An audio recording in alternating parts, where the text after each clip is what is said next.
Hi, my name is Andreas, and some say the perfect aircraft does not exist yet. So I decided to build it on my own. If you love aircraft, follow me, get it from dream to reality. Let's go! Hello and welcome back, my friends. In the meantime, we got all the material delivered, but I just didn't have the time to cut together a new video. There was also 1 week that I was off to have some time alone with my kids.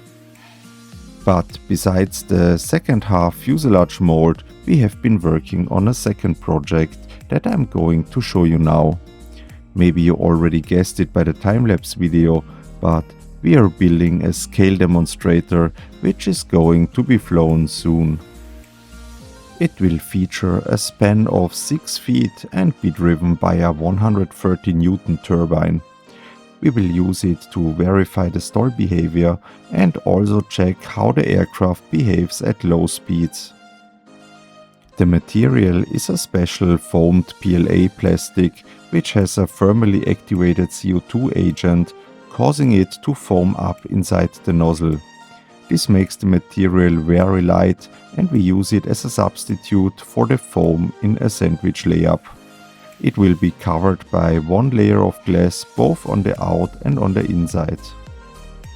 The skins will then get a few stiffening ribs made from 4mm plywood, which will also act as hard points for mounting the tank, the turbine and electric equipment.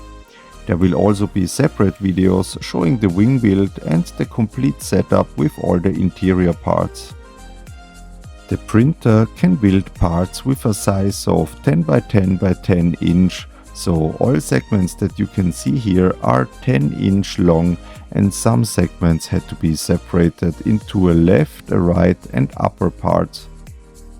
For the wing, we will mill a foam plug with our CNC mill and then just add one layer of glass on top. Visibility in the Horus will be better than any other jet around, so I can just guess how curious you are to see this firsthand yourself. Because of this, I will try to build a miniature glass canopy and mount an action cam in the cockpit, just where eye position would be, and also add a small fake cockpit just for the looks. So enough with all the talking and let's have a look at the assembled baby beast. Come on, fellow beast lovers, show baby beast some love and hit the like button like crazy. Let's get to 3000 subscribers and put me into the comments if you have some suggestions what you would like to see at the maiden flight. Thanks a lot for staying with me until the end and stay tuned for the video of the second fuselage mold, which is almost finished by now. Have a nice weekend and as always, fly safe, fly Horus.